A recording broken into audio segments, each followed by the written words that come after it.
নমস্কার, কাকলিস কুকিং হাবের নতুন আরেকটি ভিডিওতে আপনাদের সবাইকে স্বাগত।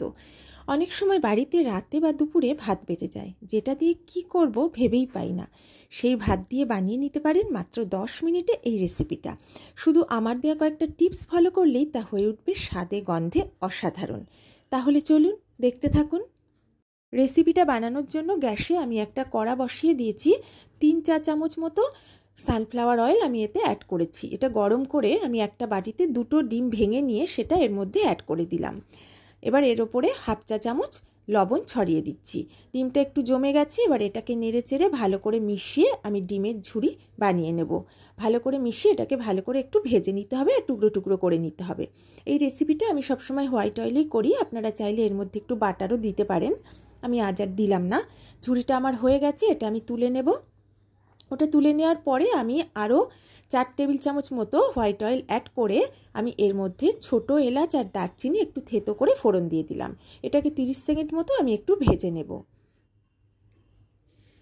ভেজে নেওয়ার পরে খুব সুন্দর গন্ধ বেরিয়ে গেছে। এবার আমি এর মধ্যে 7-8 কোয়া রসুন থেতো করে অ্যাড করে দিলাম।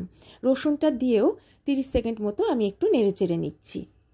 এবার আমি এর মধ্যে দিচ্ছি 1 টেবিল চামচ মতো আদা কুচি। এখানে আদা কুচিটাই অ্যাড করবেন, তাহলে খাওয়ার সময় মুখে পড়লে কিন্তু খুব ভালো লাগে।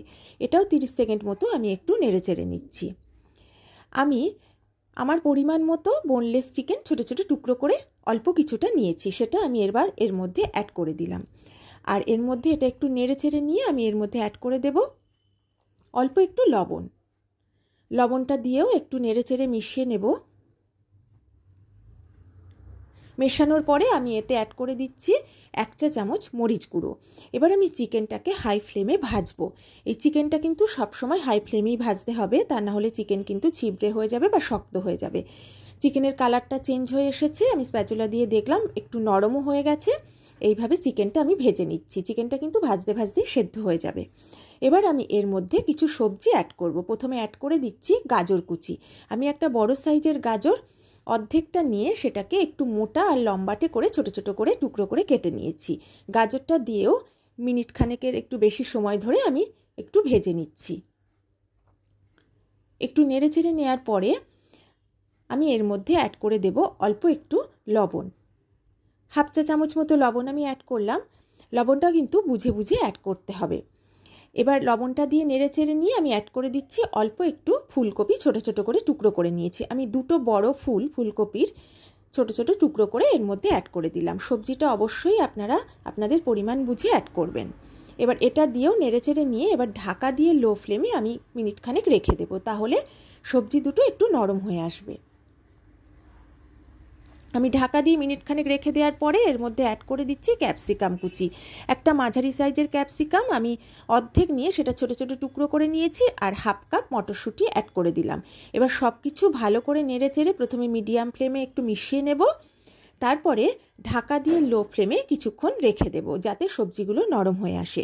এখানে একটা কথা বলি, সবজিগুলো সেদ্ধ হবে কিন্তু যেন একদম গলে না যায়, যাতে খাওয়ার সময় মুখেও পড়ে, খেতে ভালোও লাগবে। এতে এবার ঢাকা দিয়ে রেখে দেব।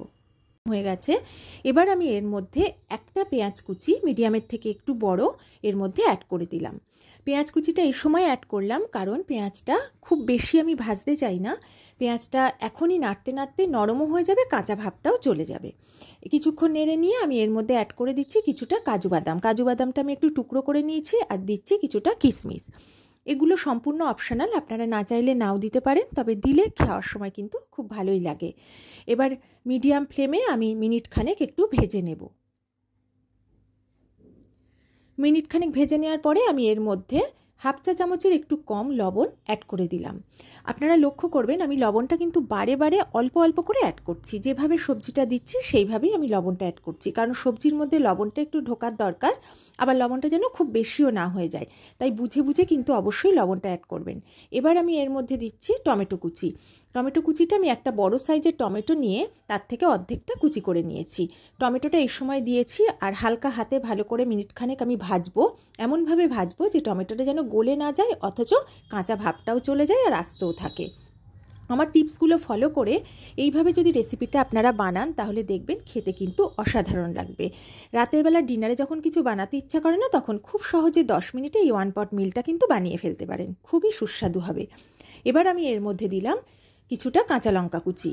আপনারা অবশ্যই আপনাদের স্বাদ মতো ঝালটা অ্যাড করবেন। আমি কিন্তু এতে মরিচ গুঁড়ো ব্যবহার করেছি, পরে আরও করব, কারণ মরিচের গন্ধটা এতে ভীষণই ভালো লাগে। তাই বুঝে আপনারা মরিচ গুঁড়ো বা কাঁচা লঙ্কাটা অ্যাড করবেন। এবার কিছুক্ষণ আমি ভেজে নিলাম কাঁচা লঙ্কাটা দেওয়ার পরে। এবার আমি ভাজাটা পুরো হয়ে গেছে। এবার আমি এতে অ্যাড করব আমার দুপুরের বেঁচে যাওয়া কিছুটা ভাত।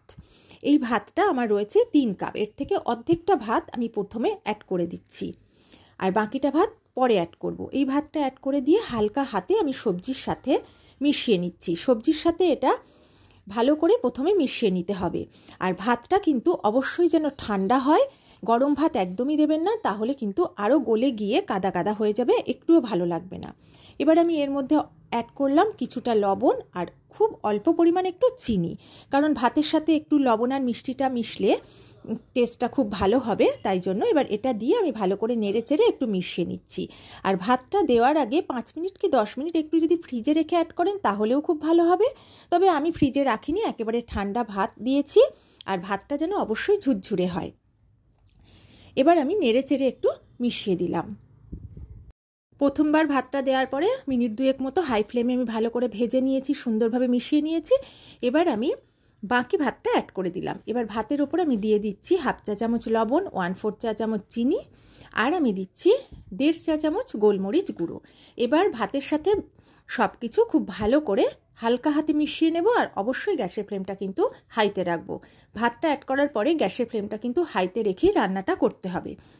আর ভাতটা দেওয়ার পরে প্রথমে একটু লেগে লেগে যাবে, কিন্তু তারপরে হাই ফ্লেমে নাড়তে নাড়তে ভাতটা সুন্দর ভাজা হয়ে যাবে, আর এই লাগা লাগা ভাবটাও পুরোটাই চলে যাবে। এবার আমি মিনিট 3 মতো হাই ফ্লেমে ভেজে নিলাম। তারপরে আমি ডিমের যে ঝুড়ি করে রেখেছিলাম সেটা অ্যাড করে দিলাম। ডিমের ঝুড়িটা দেওয়ার পরেও হাই ফ্লেমে আমি 2 মিনিট মতো একটু ভাজবো। ব্যাস, রান্নাটা আমার একদম কমপ্লিট হয়ে গেছে। আমার সব কিছু সবজিও সেদ্ধ হয়ে গেছে, চিকেনও সেদ্ধ হয়ে গেছে, ঝাল মিষ্টি লবণ সেটাও আমি চেক করে দেখে নিয়েছি, সব কিছু কিন্তু একদম ঠিকঠাক আছে। মিনিট হাই ফ্লেমে ভেজে নেওয়ার পরে আমি গ্যাসের ফ্লেমটা লো করে দিয়েছি। লো করে দেওয়ার পরে 1 চা চামচ গরম মশলার গুঁড়ো ছড়িয়ে দিলাম। এবার আমি খুব হালকা হাতে ভাতের সাথেই গরম মশলাটা মিশিয়ে দেব। আর বেশিক্ষণ আমার ভাজার দরকার নেই, আমার রান্নাটা একদম কমপ্লিট। এবার আমি গ্যাসের ফ্লেমটা বন্ধ করে দেব। একবার অবশ্যই আমার মতো করে এইভাবে বানিয়ে খেয়ে দেখবেন, আশা করি আপনাদের ভালো লাগবে, সময়ও বাঁচবে, আর খেতে কিন্তু সত্যিই সুস্বাদু। একবার খেলে আপনাদের আবারও খেতে ইচ্ছা করবে। আর যদি আমার ভিডিওটা ভালো লাগে একটা লাইক কমেন্ট শেয়ার করতে কিন্তু ভুলবেন না। এবার গ্যাসের ফ্লেমটা অফ করে দিয়ে আমি ঢাকা দিয়ে 1 মিনিট স্ট্যান্ডিং টাইমে রেখে সার্ভ করে দেব। আজকের 1 পট মিল রেসিপি ভাত ভাজা আমি সার্ভ করে দিয়েছি। ওপরে একটু ধনেপাতা ছড়িয়ে দিয়েছি, আপনারা এটা নামানোর আগেও ছড়িয়ে দিতে পারেন। তাহলে আজকের মতো আমি বিদায় নিচ্ছি। সবাই ভালো থাকবেন, সুস্থ থাকবেন।